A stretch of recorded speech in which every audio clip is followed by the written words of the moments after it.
As a rookie pilot, Fred Ohr was sharing the skies with German pilots who had flown hundreds of missions. Hearing the shoot-down statistics of some of the enemy pilots was often daunting to the newcomers. I viewed every German pilot as an expert. I never took one for granted. Because when we went in, we were just fresh. Those guys had been fighting the war for how many years? Some of those guys had 100, 200 missions, 150 shoot-downs. You know, they've been at it all this time. So how can a rookie, even though if he was trained, how could you go in and compete with us? They had one guy in our theater. He shot down 168 planes. One day he shot down 18. He was a real... He could shoot down airplanes flying upside down. He was that good. And I said, boy, go up with guys, against guys like that, you know, and just as soon as you get behind one of those guys, you know they're good the way they're flying. Ohr went from North Africa to Sicily, Italy. In Sicily, Ohr was first assigned to Coastal Command. After Sicily, he was sent to Corsica, a small island further north, almost to the French Riviera. In Corsica, their main objective was to stop Germans from shipping their supplies down to the south. Because the Allied army already had the land shipping routes tightly locked, the Germans had been forced to send their supplies by boat. So one day I was up in the sky. I don't think we had more than 100 feet ceiling. So we had to fly real low, and we could only fly two at a time, two people in one place. We couldn't take the whole squadron because we didn't have enough room. So we took two of us to go up. And I was flying along, and there were just big waves like this. And you follow the waves, and you see the waves going right on, going. Pretty soon one of those ships will come over the wave and go down the gully and come out the other side. So I was looking at that thing, and I says, there's no way of getting up there. You couldn't hide anywhere. You just couldn't go in because everybody else would see you. So I said, So I waited for the next big swell to come up. And I got down the bottom of that swell. Crazy, I'm telling you. The water was like this. Sky was gray. Couldn't see any sky. Everything was gray. The water covered all the way around. I was entombed, actually. And it's amazing how wide that thing was. I couldn't believe it'd be that wide. But I stayed in there and I throttled back because I knew I was going too fast. But the wind was blowing about 40 miles an hour, I think. So I followed this trough. I was staying in the trough all the way down. Pretty soon this yacht came over the crest. And I had my gun sight on, and you couldn't turn because it's too narrow. So when that boat came into my gun sight, I opened fire. And pieces were flying all over. And then I'd have to lift up to get out of the gully, to get back into the wind and head back. So I said, hey, that's pretty good. So other time I'd go out, down in the gully, get my shot in, come back. So, you know, after you do something like that a few times, you know, you get kind of cocky, you know. I usually don't get cocky. I mean, that's a sure sign of death, you know.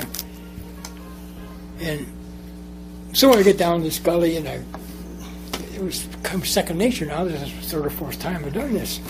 Got down in there, and had a nice target come through. I shot, and I wasn't satisfied, so I was going to get another shot in. So I changed the direction of my plane just a little bit. My prop hit the water. So when your propeller hits the water, it sucks you in. So I reared back on the stick to get this thing up. I got it out of the water, and here the airplane was running rough because it broke the pieces of prop, you know. Now, a nice thing about the Spitfire that we were flying, the propellers were made out of wood. So when that wood hit the water, about that much of the end of the prop came off. So it didn't have that excess weight in an odd direction hitting that water, so it wouldn't suck you in. So finally I got that thing back and got it down, and all they did was pull the airplane over the scrap pile, open it up, pull the engine out, dumped it in the scrap pile because that engine was no good. It was by the time I flew it back. And I got back all right, but then that was the last time I did that. In March, Ohr's squadron received news that they would be receiving P-51 airplanes. And the squadron commander came to me, he says, Freddie, he says, one of the airplanes couldn't come, you stay here and wait for it. I said, do I have to stay here? I said, there's nobody here. I said, why can't I go with the troops where you're going and wait there? That's where the airplane's going to come in. I mean, that's a logical thing. Otherwise, the driver would have to drive 4 or 5 miles to come up to get me. And how do I know the airplane's going to come there? Get here. So I said, no, you stay here. So, all right, you're the boss. So I stayed there. And it was early in the morning. Afternoon, it got to be late afternoon, well, mid-afternoon, and the thought occurred to me, boy, if they don't get there with that airplane, what am I going to do? So I found a corner where the old shack, there were some old shacks there. There were 2 of them leaned together, and they had an inside corner. So I took a drawer and I leaned it up against there, and I crawled in that space because I want to stay out of sight, because the people in Corsica weren't that friendly. When we went to other places, the people would come out, and talk to us. But these people, I didn't see one come around there. So they didn't like us at all. Finally, the Jeep came. And they said the airplane had come in, so I would come down. So I'd never flown that airplane. Matter of fact, I'd never seen one. So he put my chute in, and I got in. And luckily, when I was in flight training, I got through early, and they had an out-of-date fighter plane made by the same company. So it seems like when these companies make an airplane, their instrumentation is similar. So I got in it, and it looked all right. And he said, you want to fly it? So I said, can I fly it? He said, yeah. He says, you graduated? I said, yeah. He said, you can fly it.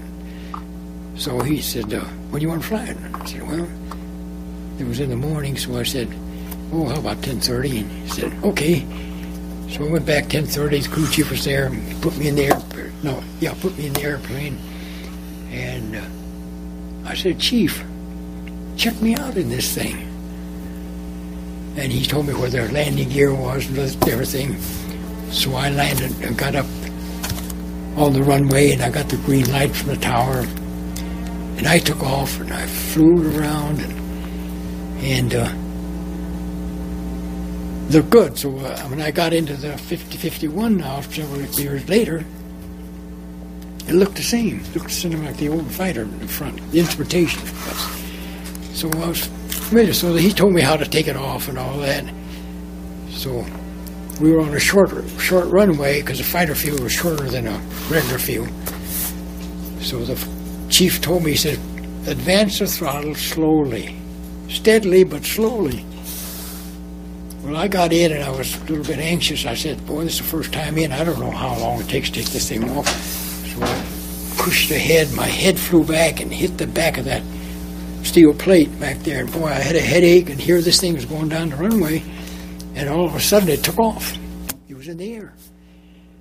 And so I pulled up the wheels and everything, and I flew it around for about an hour. I took a little extra time and flew around. I took it up and took it up to about 8,000 feet. I pulled all the throttle back and let it stall out. I wanted to see how we would stall, how we would fall, whether it would flip over or nosedive or what. Because I wanted to know when I reached that point, I'm not going to be looking at the instruments. And you can't see if you're looking in the cockpit all the time. I'm feeling where that thing's going, so if I can get that feeling, then I know I better ease up on it. It comes natural. When you get in an airplane, everything comes natural. especially when you sit down in at the bottom of your seat, got to a point where you know exactly what that airplane's going to do, how fast it's going. I never look at the airspeed, because my theory about the airspeed is if somebody's chasing you and you look back there and he's still back there and you're going 1,000 miles an hour and he's still back there, then it's not fast enough, is it? So you start thinking about, what am I going to do, instead of trying to run away from him. Most of the fighter pilots had to fly that way because we're the only ones in the airplane. See, if we didn't have a crew, you're the master of your own destiny. During one mission, Ohr and his flight squad were over Austria, nearly to Czechoslovakia.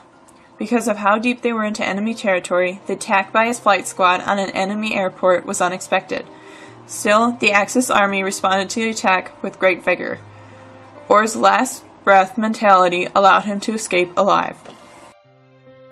And one day in bad weather, I heard a voice that said, targets of opportunity. So we were already airborne.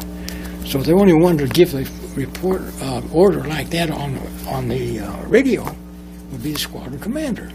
Nobody would ever dare to say something like that. So I take off.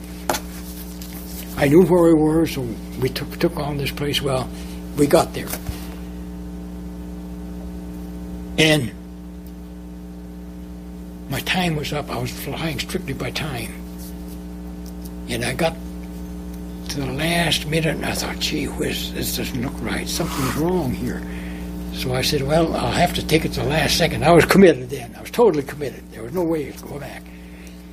I took it out to the last second. No airport.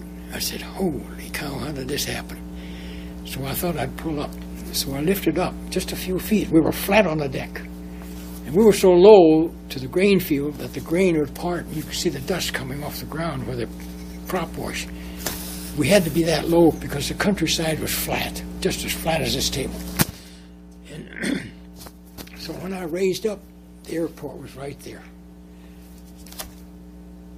So I gave the order, right turn, and I turned, and my wingman was coming up on this side, and he was down there low too. So I pulled up enough that he went underneath me like this.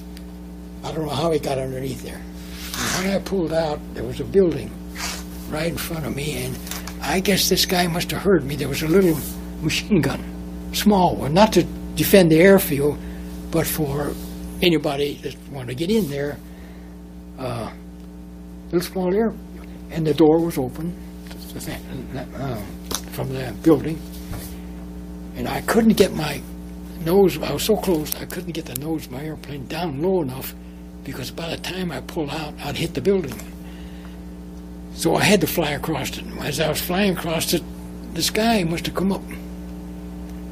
And all he had to do was sit there and hold it up in the air and pull the trigger. And pretty soon I heard this, and I looked out my wing, and here was the top of my wing. The projectiles came up through my wing. And out the back was trails of gas, like contrails that you see in the air, right on the ground. And I only had one, well, I had a choice. I could make a belly landing on the enemy airfield and maybe be lucky enough to be captured alive if they didn't shoot me, or one of our own guys would shoot me because I was right where they were doing the strafing, or to line up with this big row of fighters and take out as many as I could. So I decided that's the way I was going to go.